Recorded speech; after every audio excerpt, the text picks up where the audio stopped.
Un cordial saludo a los seguidores del Pensamiento al Aire. Un invitado, tal vez el hombre con el que he sido más persistente en los últimos tiempos para conversar de historia, de política y sobre todo de épocas aciagas de nuestra patria. El doctor Juan Gómez Martínez. Un cordial saludo, doctor. Muchas gracias.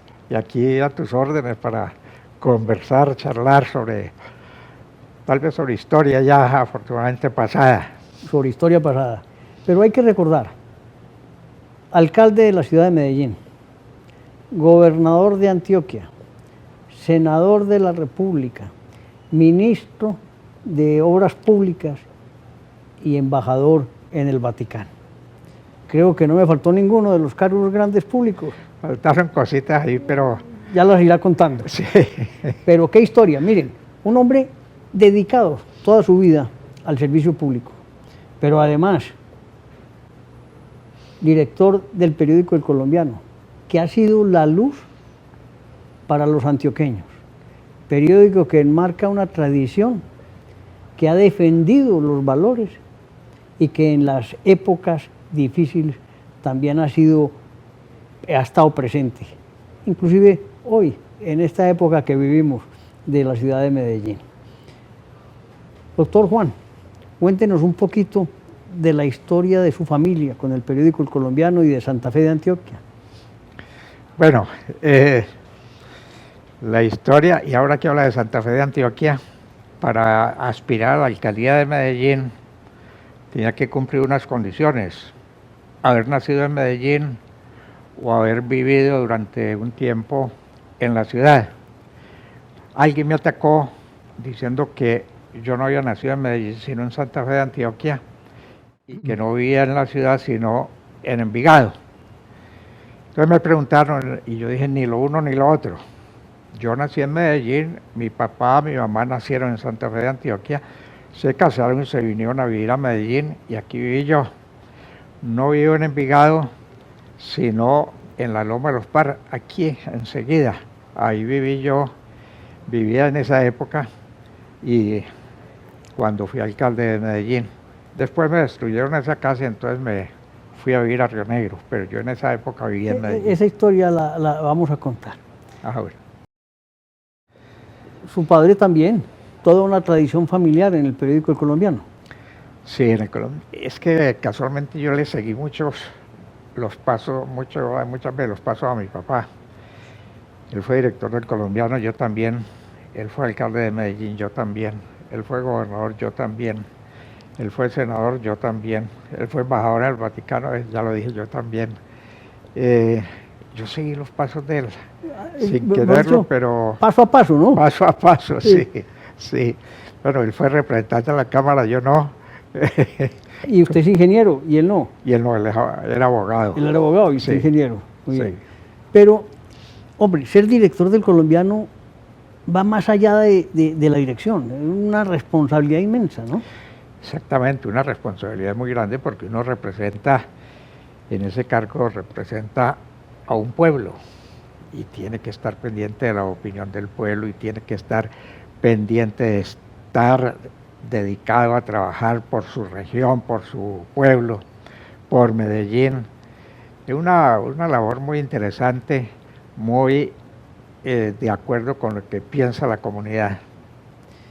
Esa dirección, pues que fue absolutamente maravillosa porque tiene un respeto, y le tenemos un respeto profundo al doctor Juan. Uno se emociona teniéndolo al lado. Pero hay unas cosas que me parecen hoy que se repiten. Y pongo el ejemplo de lo que está sucediendo o sucedió esta semana en el periódico El Heraldo de la ciudad de Barranquilla. La toma de unos bandidos buscando unas entrevistas y llegan a imponer una orden. Algo le pasó también similar al doctor Juan Gómez en la época aciaga de Antioquia. Esas historias hay que mostrarlas porque muestran el temple y el valor de un hombre. Muchas gracias, sí, yo tuve varios eventos, digámoslo así, cuando era director del Colombiano. El primero fue siendo candidato a la alcaldía de Medellín, pero a la vez era director del Colombiano, Pablo Escobar mandó a secuestrarme. Con la fortuna de que yo tengo alguien que me ayuda a mí desde el cielo, mi Dios.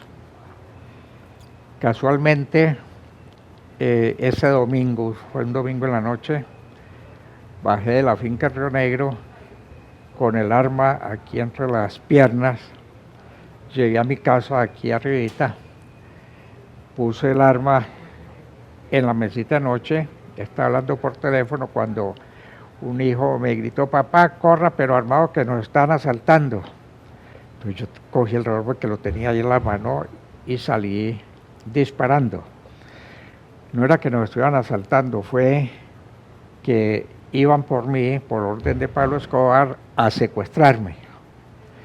Según cuenta Popeye en su libro, fueron 15 por mí. Todo lo más alto, Popeye, Pasarela, Pinina, Los duros el Mugre, el Arete.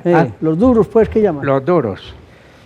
Cuenta Popeye en el libro que el secuestro lo organizó Pinina y que con el fracaso él organizó el de Andrés Pastrana, que sí fue exitoso.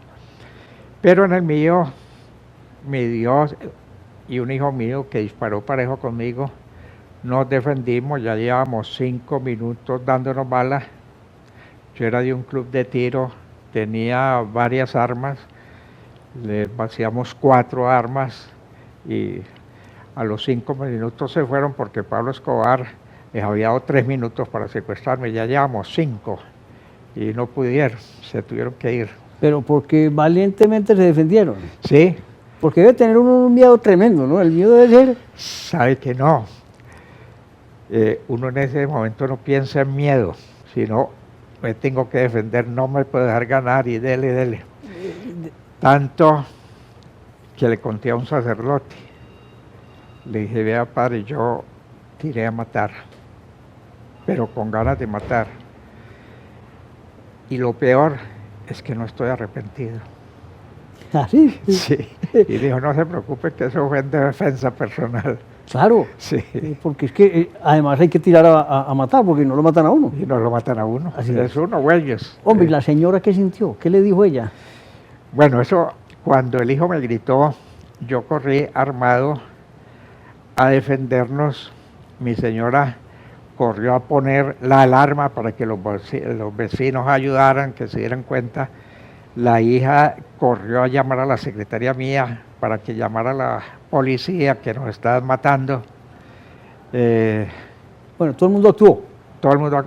La policía llegó 45 minutos después. 45 minutos después, estando cerquita. Estando aquí en el poblado. Claro, ellos tienen comando de la policía ahí a 1 o 2 cuadras de la plaza. Sí, lo hace a uno sospechar, ¿no? Es que aquella época de Pablo Escobar había policías de lado y lado, tanto que el jefe de seguridad del colombiano vivía en Laureles y llegó mucho antes que la policía, que vivía a 7 cuadras. ¿Cómo le parece? Es una época difícil. Me hizo acordar algo similar de la matanza de Oporto, ¿no? Exactamente. Se demoraban, uno no explica por qué, pero bueno.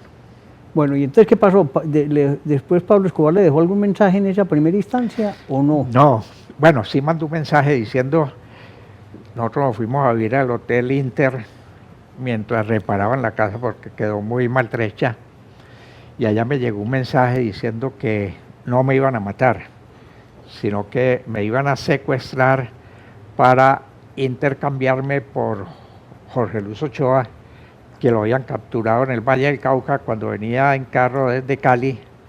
Lo paró la policía y lo detuvieron. Entonces, que era para canjearme. Pero mentiras, porque era como un plan, porque después secuestraron a Andrés Pastrana y después trataron de secuestrar a Carlos Mauro Hoyos. ¿Y lo mataron? Y lo mataron. No se dejó y lo mataron. Ese era un plan de secuestros seguramente para obligar al gobierno a algo, quién sabe qué. Eran secuestros políticos con su momento Sí, de sí, pretendía. sí, exactamente. Hay otra historia también del doctor Juan. Estoy contando porque después hablaremos de su gesta como senador, como alcalde y gobernador, pero que estas muestran es el temple de un hombre, ¿no? Hubo otro intento grande que se salvó también, gracias a Dios. Esa historia es muy, muy bonita. Cuéntela, doctor. El segundo intento para matarlo. Ah, bueno, estábamos construyendo una casa en Río Negro para algún día, una casa de campo, para algún día ir a vivir allá. Nosotros teníamos una casita ahí, una cabaña en madera para pasar vacaciones, pero esta casa ya era con la intención de, cuando estuviéramos viejos, irnos a vivir allá. Terminaron la construcción, nos fuimos a dormir en colchones en el suelo para estrenar casa. Y el domingo, de sábado a domingo, el domingo me dijo María Teresa, quedémonos a dormir aquí hasta mañana lunes. Le dije, pues no tenemos nada, dormir en el suelo. Y dijo, no importa, volvemos a dormir allí, nos ponemos la misma ropa de hoy, bajamos temprano mañana lunes, nos bañamos y nos cambiamos en Medellín. Nos quedamos en Río Negro. Y a las 5:30 de la mañana pusieron en la casa un carro bomba. ¿Cómo le parece?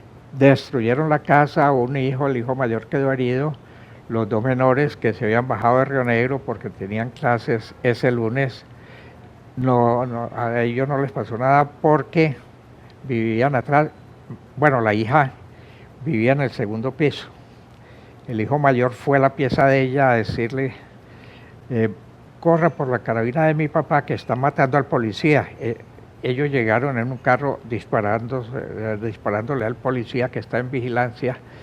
El policía no está en esa caseta, sino que estaba a un lado, entonces logró defenderse.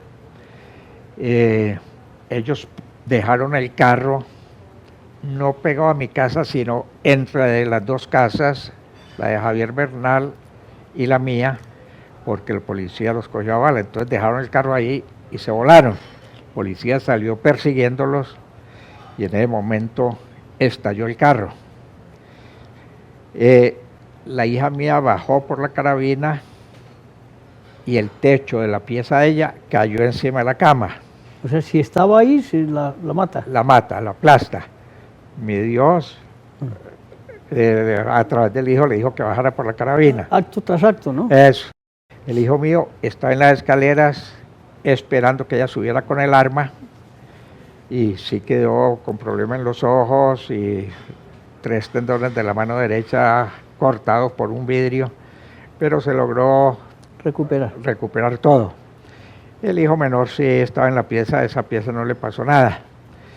Todo eso son cosas de mi Dios. Nosotros no estábamos, nos habíamos quedado durmiendo en colchones en el suelo. Si estaban, también los mata. También estaban ahí de frente. Nos hubiera matado. Es increíble. Es increíble. La presencia de Dios. Es el destino, ¿no? Eso. Doctor Juan, después de las historias tan terribles, hay que contar cosas buenas. Usted fue alcalde y gobernador.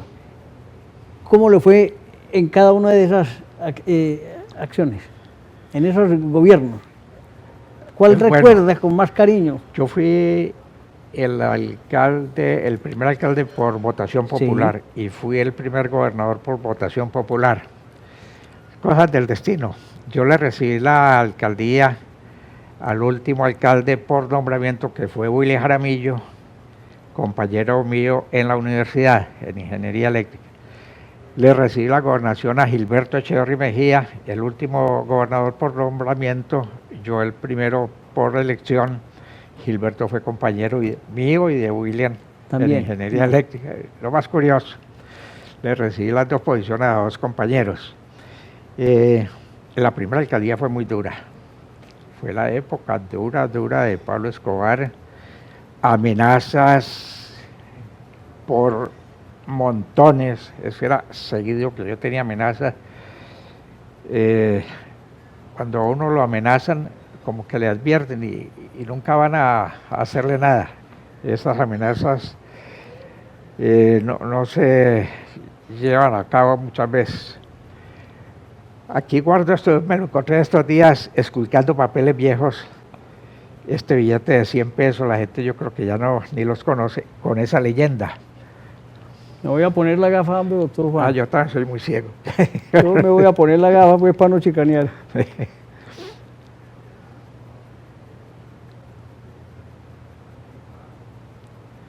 Uy, mamá. Muerte a Juan Gómez Martínez. Mal hecho en Medellín. Mal hecho en Medellín. M19. M19. ¿Cómo le parece? Billetico. Yo era alcalde en esa época, ni me acordaba de ese billete. ¿Se lo encontró de pronto? Sí, estaba en estos días esculcando papeles viejos y me encontré eso. Hombre, qué cosa, ¿no? Por Sí. cualquier forma lo atacan a uno, ¿no? Pero es que yo estoy convencido que la mayoría de las amenazas es por asustarlo a uno y por burlarse de uno. Una vez me llegó la razón de que una señora... Yo devuelvo el billete que esto no puede perder para la historia. Una señora me iba a abrazar y llevaría un cinturón bomba. Bueno, me llegó esa amenaza. Fui a presidir la corrida en la Macarena en un enero de, no sé, del año que estaba yo en la alcaldía. Y cuando me bajé del carro, corrió una señora a abrazarme. Y le confieso que no me dio tiempo de correr. Si me hubiera dado tiempo hubiera corrido, porque esta fue. Pues me abrazó y yo la abracé tocándola por todas partes donde tenía la bomba. No tenía bomba. Seguramente por ahí estaba el tipo que hizo la llamada, la puso a que me abrazara para verme correr cuando saliera una señora a abrazarme. No me dio tiempo de correr. Pero eso, claro. Se perdió de la burla que me iba a hacer. Pero eso se asusta, ¿no? Asusta, claro. No, fueron muchas veces que Fueron muchas veces. me asustaron, pero ahí está mi Dios que aquí estoy. ¿Usted tiene las 7 días del gato, hombre? Sí, ¿Ah? sí. Fueron muchas las amenazas. Bueno, Esto entonces, del M19 yo ni me acordaba, pero me lo encontré esculcando papeles. qué maravilla. Ahí está la historia. Nada menos empezamos la serie con el coronel John Marulanda y empieza contando la historia con el M19. Ah, sí, qué bien. Para que cuando tenga oportunidad vea que es un programa de historia.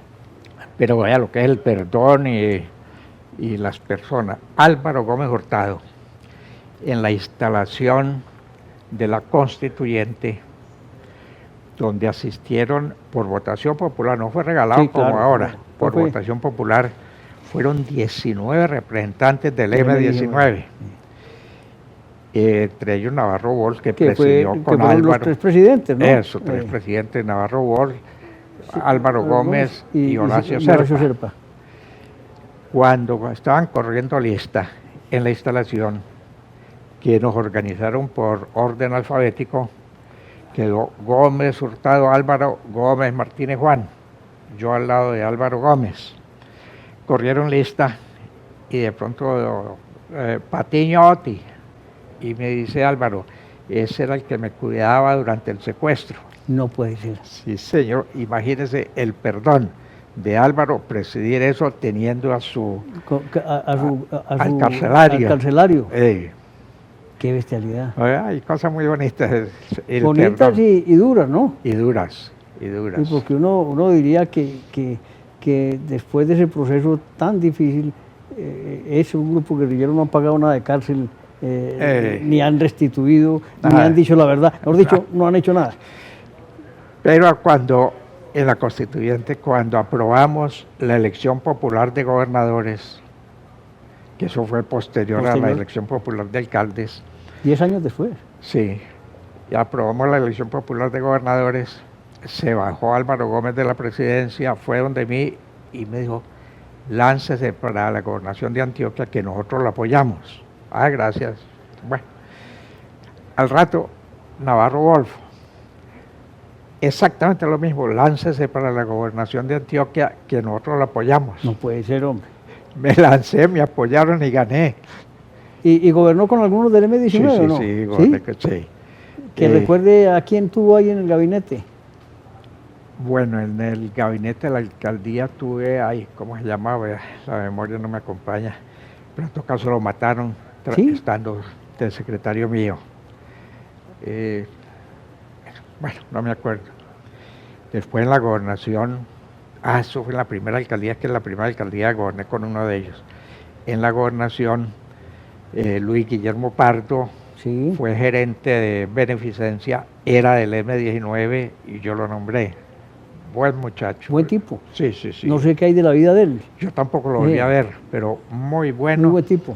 Y Navarro Wolf para mí fue un señor, siempre me ayudó mucho. Qué bien. Bueno, eran ya partidos políticos, ¿no? Ya, sí, y nos pusimos de acuerdo en muchas cosas. Entre otras cosas, la historia del Palacio de Justicia, siendo en la toma asiaga del Palacio de Justicia, donde quedaron tantos muertos, tanto daño se le generó a la institucionalidad en Colombia, pero tantos militares vilmente sancionados, ¿no? Es que yo no entiendo este país. No es cierto que no se entiende. Hombre, yo quiero mucho a las fuerzas militares. Hay gente torcida, por supuesto. Pero en todo. Y en todo, y en la época de Pablo Escobar, ahora le cuento una historia, había mucho torcido, pero las fuerzas militares y policía han salvado a este país de muchas cosas. Les debemos mucho. Demasiado. Mucho. Muertos Demasiado. y muertos ponen y no los respetamos, hombre. Yo soy capitán de la reserva, Sí. Del Ejército de Colombia. Capitán, Sí. yo admiro mucho el ejército, lo quiero mucho. Hay gente torcida, por supuesto, Claro. como en todo. Y a veces se cometen errores. En la primera alcaldía, yo oí decir que a los policías, cuando cometían alguna falta en cualquier ciudad de Colombia, los mandaban a Medellín Como castigo. como castigo. Me pareció horrible. Y yo pensaba, pues lo mandan como castigo y se hacen al lado de Pablo Escobar y recibiendo sueldos, el de Pablo y el de la policía. Me aterró eso. Había salido de la alcaldía, me encontré con un coronel amigo de la policía que había prestado servicio en Medellín, me lo encontré en Bogotá. Y le dije, hombre, ¿es cierto que ustedes mandaban a los policías a Medellín como castigo? Y me dijo, sí, es cierto. Y además, me dijo él, lo peor, los mandaban y les decían, usted se va para Medellín para que lo maten. No puede ser. Así puede me ser. contó un coronel de la policía. Entonces, ¿qué hacía el policía para que no lo mataran? Se hacía del lado de Pablo Escobar. Claro, claro. Y eso lo sufrimos.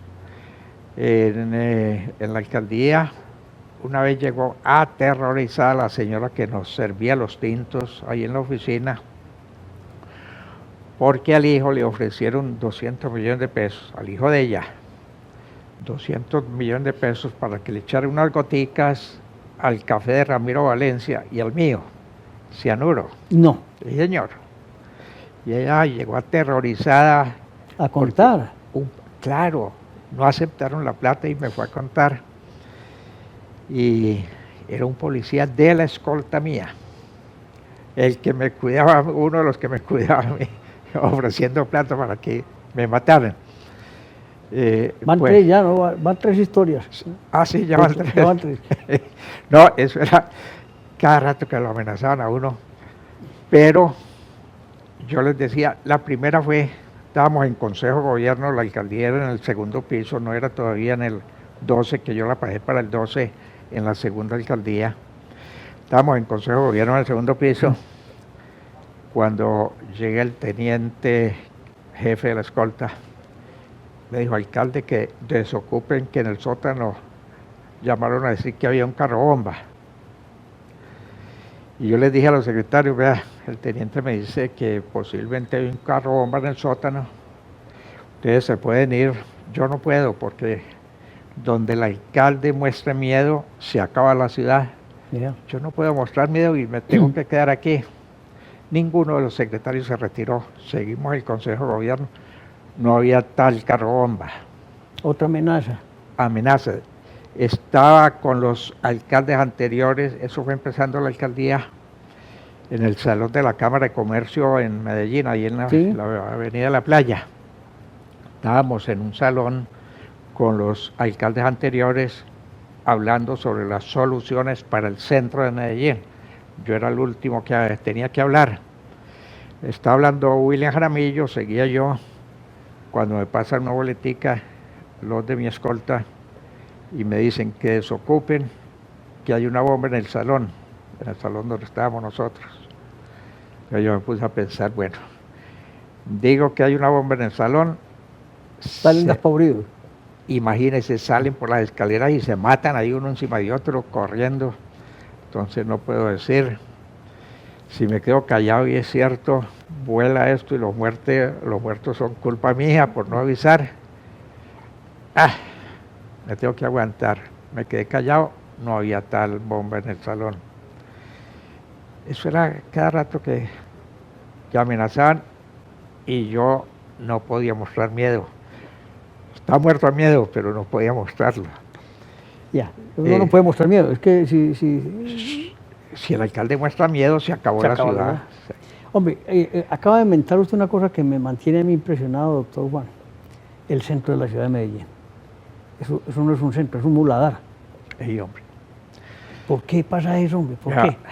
Usted está muy joven, pero si usted pasa por el centro de Medellín, usted no ve alambres como ve por aquí, transformadores, todo eso está enterrado. Eso se hizo cuando yo estaba chiquito y ya mayor. Todo el que iba a hacer una reforma en la casa tenía que abrir en el andén y meterla por una brecha y meter una tubería para los alambres. Y así, poco a poco, se fueron haciendo las cosas. Todo el que construía los alambres por debajo, nada de alambres por fuera. Se fue haciendo poco a poco y después ya las empresas públicas se encargaron de completar la cosa. En el centro de Medellín no hay alambres. Es de lo más interesante que tiene el centro.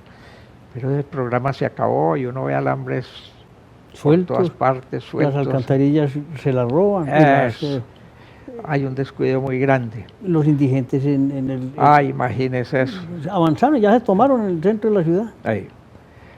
Y eso no era en su época.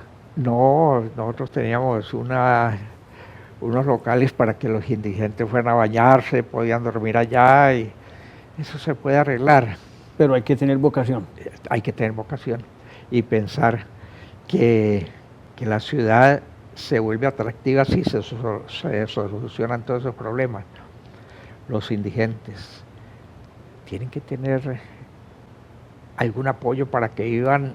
Hay que ponerlo a trabajar para que vayan quitando el vicio. Si lo deja todo el día y que se bañen y salgan, no, hay que trabajar y algunos se van recuperando. Eso, algunos se van recuperando y eso ocurre mucho. Autoridad. Autoridad. Hombre, doctor Juan, 2 veces alcalde y una gobernadora. ¿Qué grandes logros recuerda usted de esas épocas? Hicimos bastante. Vea, en la primera alcaldía, con semejante problema de Pablo Escobar encima, cuando, y esto sí lo debe recordar usted, obligábamos todos los carros en la noche tenían que ir con la luz interior prendida para ver si Pablo Escobar de pronto estaba en un carro, cosas así. Unas medidas que... Los motonetistas también, el acompañante de la moto. Eso, no había parrillero, no. Tuve que poner varias veces toque de queda, molestaba mucho a la gente, pero era la manera de combatirlos. Bueno, esa primera alcaldía poco se pudo hacer en obras públicas, aunque ampliamos el estadio, que me dijo uno de los secretarios, pero ¿cómo va a ampliar el estadio para 45.000 personas si el promedio es de 19.000 que van a fútbol? Y le dije, es que un estadio no se puede construir para el promedio, porque siempre se quedará gente por fuera, la mitad de la gente se queda por fuera. Hay que construirlo para el máximo de aficionados que quieran ir. Y sobrará de espacio la mayoría de las veces, pero que todo el que quiera puede ir. Cosas así. ¿Qué más hicimos? Bueno... Lucharon mucho contra el transporte del centro de la ciudad. Eso. Le hicieron un paro, me acuerdo, en esa época. Sí, ¿Sí o no? Sí, porque organizamos también las vías para que no hubiera esas congestiones. Una vez en la campaña hablé en Belén de que yo no entendía por qué había huecos en las calles de Medellín. Si era muy fácil tener un carro, una volqueta del municipio con asfalto, con compactador manual, con taladro, recorriendo las calles y tapando los huecos. En el periódico de la oposición en El Mundo, que ya se acabó lamentablemente el periódico El Mundo, dijeron el candidato Gómez Martínez ofrece un carro tapahuecos, y me gusta ese nombre. Llegué a la alcaldía, marqué las volquetas del municipio, carro tapahuecos, teléfono tal, la gente llamaba, el carro iba, tapaba el hueco, toda la gente colaboraba diciéndonos dónde había un hueco en la calle, íbamos y lo tapábamos. Inclusive tomaban fotos y las publicaban en el periódico colombiano. Medellín era una ciudad con todas las calles cívica y bonita, sin huecos. Los que cortaban el prado en las calles hacían unos montones, llovía y se iba eso y tapaba las alcantarillas. Entonces los obligaba, ustedes motilan los prados, arreglan las matas y la basura me la recogen ese día. No permito que me la dejen amanecer ahí porque se tapan las alcantarillas. Que eso vale más, ese mayor valor se los pago, pero no podemos dejar que se tapen las alcantarillas. Eran cosas sencillas. Son acciones que hay que hacer, ¿no? Que hay que hacer. Y que generan resultados inmediatos. Las obras pequeñas, tapar huecos, una zanja por la noche. No interrumpamos el tráfico en el día, sino que todos esos trabajos se hagan por la noche. Vale un poquito más, pero más comodidad para la gente. Cositas así, cosas sencillas. Que hoy no se ven, ¿no? No, lamentablemente no. Yo sé que a usted como exalcalde pues no le debe gustar mucho que le haga esta pregunta, pero hoy estamos sin administración municipal. Bueno, no es que me choque, me gusta que me pregunten eso porque estoy de acuerdo. No, es que el alcalde necesita solucionar las cosas sencillas y este alcalde ni eso. Hay huecos, hay desorden en las vías. Una cosa muy importante, la nomenclatura. Los avisitos, calle 39, desaparecieron. Eso no se ve. Las placas en las puertas de las casas se acabaron. Uno pone el Waze en el carro, tal dirección, carrera tal, número tal, llega y le dice el Waze, ha llegado a su destino. Y uno mira y no ve el número por ninguna parte para donde uno llegó al destino. No, son cosas. De cositas sencillas. Que hacen un mundo. Otro, usted recorre Medellín ahora y ve afiches publicitarios en los postes, en los muros, por todas partes. En mi época no había de eso. ¿Cómo hice? Tocándoles el bolsillo. Un aviso de fulano de tal espectáculo. Entonces yo mandaba empleados a hacer la lista en la calle tal, hay tantos avisos en los postes y en los muros de fulano de tal.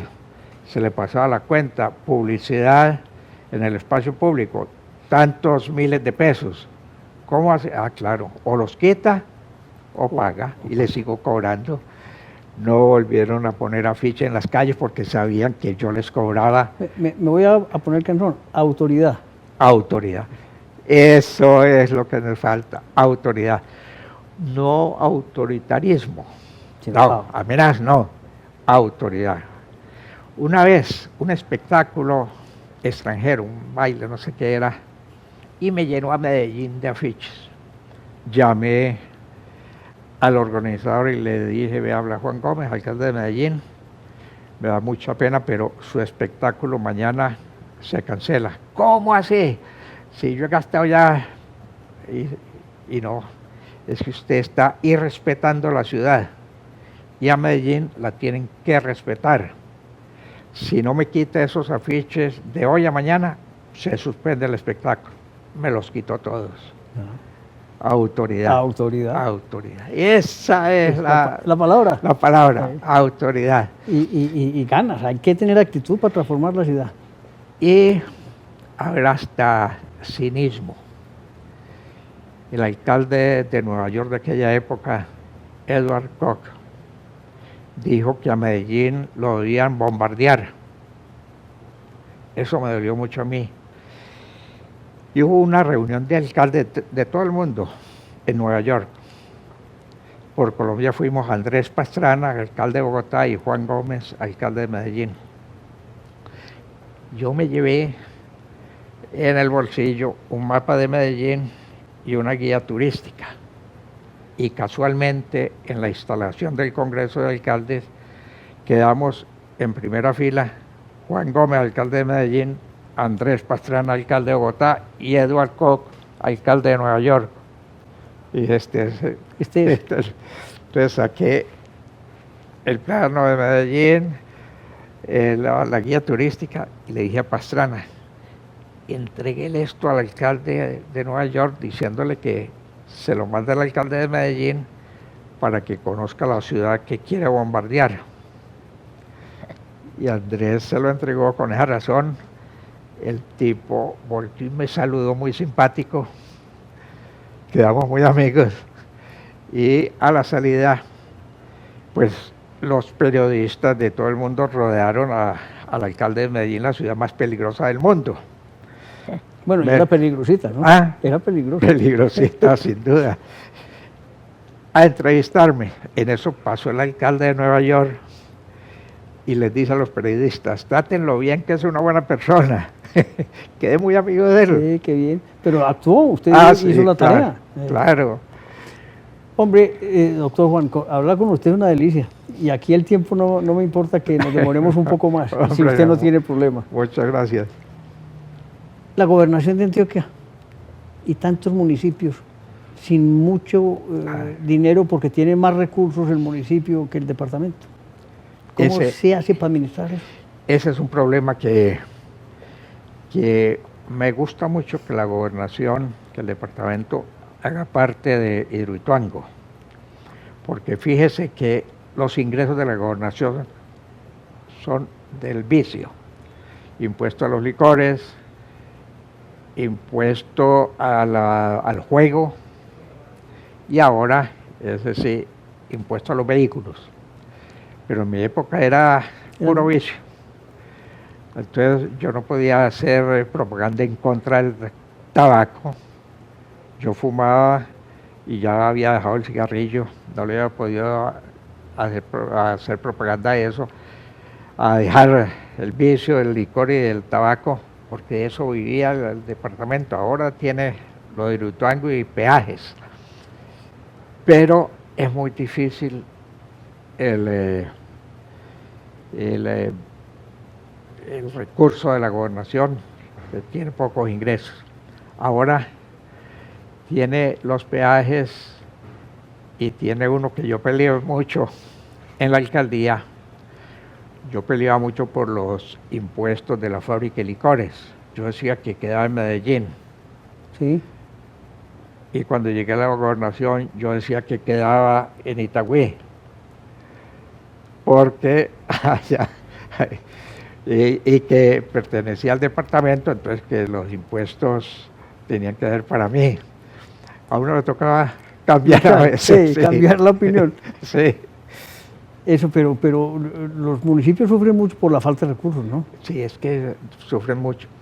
Yo me dediqué a hacer... Eso es parte un poquito de lo que nosotros hemos dicho, que se debe haber un poquito de la autonomía regional. Eso, la descentralización. Porque Antioquia produce mucho, pero lo tiene que mandar a la nación. Pero sí hicimos cosas, por ejemplo, la carretera Bolombolo-Santa Fe de Antioquia, con la idea, que después en el ministerio la presenté, de seguir Santa Fe de Antioquia, Puerto Valdivia, por toda la orilla del río Cauca. Esa me la tumbó Planeación Nacional y no se ha hecho.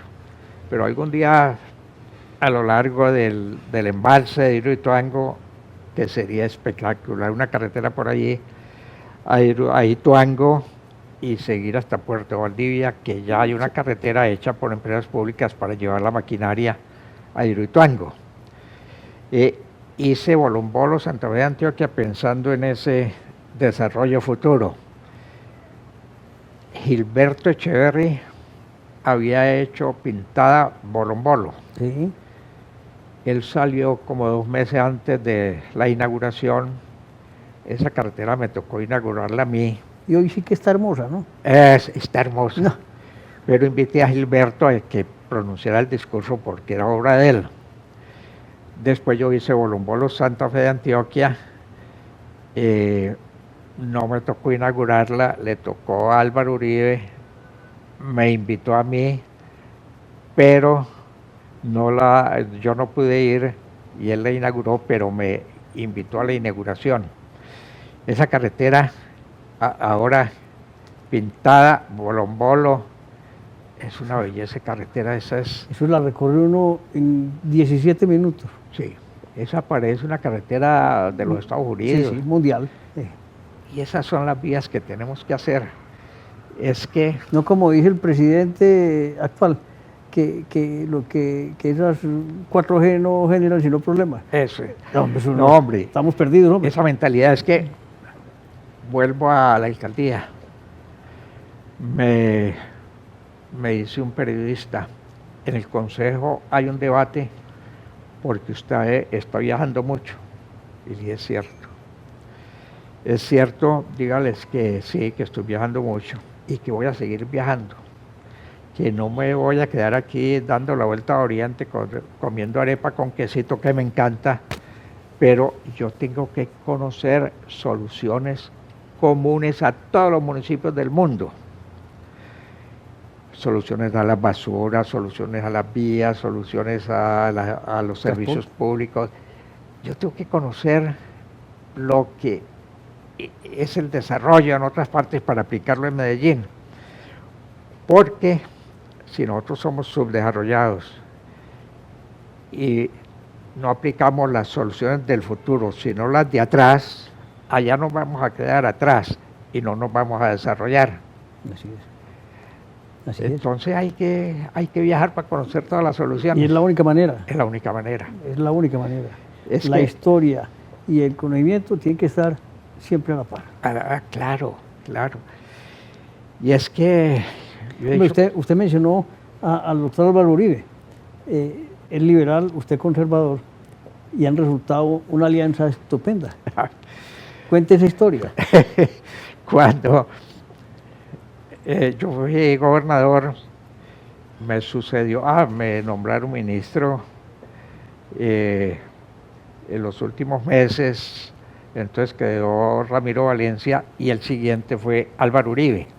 Nosotros no acompañamos a Álvaro Uribe para la gobernación de Antioquia. Después se lanzó para la presidencia. Ahí peleó con Fabio Valencia y fueron amigos también. Exactamente. Yo ya estaba en el ministerio y no pude pelear, pero yo no estuvo ahí en la pelea. Sí, no estuve en la ¿Le faltó esa, pues? Sí, me la perdí. Pero después, cuando él llegó a la presidencia, yo estaba en el Senado. Yo apoyé a Noemí como candidata a la presidencia, no a Álvaro Uribe. Cuando él era candidato, me llamó y me dijo, ¿usted por qué no me ayuda en esta campaña? Y le dije, presidente, es que a mí no me gusta la guerra. Porque él hablaba pues de combatir a la guerrilla. No me gusta la guerra. Y me dijo, yo no hablo de guerra, sino de autoridad, que es principio de ustedes, los conservadores. Sin embargo, seguí con Noemí. Llegó él a la presidencia y empieza a gobernar con autoridad. Las caravanas, la lucha contra la guerrilla, en fin. Y dije, este es. Y tanto lo apoyé que en una reunión con parlamentarios, el presidente Uribe dijo, vea cómo es la vida. Juan Gómez, senador, es el que más me ha ayudado en este gobierno y antes era opositor y no me acompañó en la campaña, pero ahora yo me volví el uribista cuando empezó a gobernar con autoridad. Tanto que en la Comisión Tercera del Senado, en la quinta, un debate y Jorge Robledo, senador, me dijo, es que usted con ese uribismo. Y le dije, senador, yo no soy uribista. No, no es uribista, no. Yo soy foribista. Yo me volví un uribista enfermo. Enfermo. Muy bien. Y sigue siéndolo, ¿no? Y sigo siendo, sí. Muy bien. Hombre, doctor Juan, le voy a hacer la última pregunta Ahora, para que se expanda. Dos, mejor dicho. Una, que al final va a dejar un mensaje a la juventud colombiana y a nuestra sociedad sobre lo que está ocurriendo. Y dos, hombre, ¿qué vamos a hacer con este gobierno? ay, yo no sé. Así es la pregunta del millón. Es que tal vez la única manera nos tenemos que unir todos los grupos. Antes era liberal y conservador, era muy fácil una unión, pero ahora hay una cantidad de partidos. 32, ¿no? Y 31, imagínense, para ponerlos de acuerdo. Muchos de ellos apoyando al gobierno porque le dan 1 o 2 puestos. Nos volvimos centaveritos. Uh-huh. Le cuento que en la primera reunión del Centro Democrático en Bogotá, los periodistas me preguntaron, ¿usted renunció al Partido Conservador? Y dije, no, yo no renuncié al partido. Me echaron. ¿Cómo así que lo echaron? Sí, porque el Partido Conservador se volvió puesterito, platerito, buscando contratos. Ese no es el Partido Conservador. Yo ahora soy del Centro Democrático porque ni aspiramos a puestos, ni plata, ni nada de eso. Es la doctrina. Los partidos se volvieron así puesteritos, entonces, como hay reposición de votos, yo me lanzo para tal cosa, sé que no va a llegar, pero tengo la reposición de votos. Que es bendito. Eso volvió platerito a todos los partidos, por eso hay 31. De modo que yo pienso que la política hay que modificarla, quitar eso de la reposición de votos para que la votación no sea un negocio, quitar el umbral, porque el que llega al umbral recibe la compensación del dinero, ¿no? Quitar todo eso. ¿Y las listas cerradas o abiertas? Las listas cerradas, para mí es mucho mejor, porque abiertas son 20 candidatos. 20 empresas. 20 empresas. No, que trabajemos por la lista del partido. Y ahí hay respeto por la jerarquía del partido, se hace carrera en el partido. Exactamente. Dirán que yo voy a confesar aquí, por 88 años que tengo ya viejo, añoro la época anterior, sí. Es cierto que añoré esa época donde trabajábamos. A uno le decían, usted se va para Cañas Gordas a la campaña política. Yo me iba para Cañas Gordas. No me daban viáticos, ni para pagar hotel, ni nada. Yo me iba como pudiera. Y allá hablaba con el jefe conservador y regresaba todo de cuenta mía. Ahora no. Así eran todos.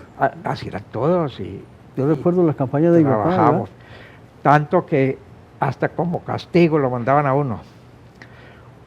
Y salían los fines de semana, era fines de semana de campaña. Sí, y se iba uno en su propio carro. Sí. Me tocó dejar el carro una vez por un derrumbe que me tocó una noche y me trajeron a Medellín. Yo dejé el carro allá en media carretera. Tanto que a veces, hasta cuando uno se dividía, lo castigaban. Nosotros nos dividimos entre notables y progresistas en el Partido Conservador. Nos unimos y los notables me mandaron en una campaña política a 2 municipios, un fin de semana, Murindó y Mutatá, donde no hay un conservador. Nada. Y se lo recibió a piedra. Pues. Sí, entonces yo les mandé una carta muy correcta, agradeciéndole la designación para esos 2 municipios, pero les pedí el favor que me dijeran cuál era el jefe conservador en Murindó y cuál en Mutatá para visitarlos. Allá no había un solo conservador. se quedaron sin contestarme ¿Y no fue? y no fui. Ah. Hombre, qué agradable, hombre, doctor Juan. Un mensaje para los colombianos. Un mensaje para los colombianos, que nos unamos, que miremos el futuro del país, el futuro de los hijos y los nietos, que trabajemos por Colombia, que no votemos con B larga el voto, con B chiquita, porque vea lo que nos está pasando con estos gobiernos. Esos gobiernos que nos quieren entregar a otros países, a otras doctrinas, no. Pensemos en Colombia, votemos por Colombia, unámonos para el futuro de los hijos y los nietos. Doctor Juan, ha sido un placer para el pensamiento al aire que usted nos acompañe. Hombre, por Dios, mucha paja, pero... Qué delicia, ¿no? Muchas gracias. Te agradezco mucho.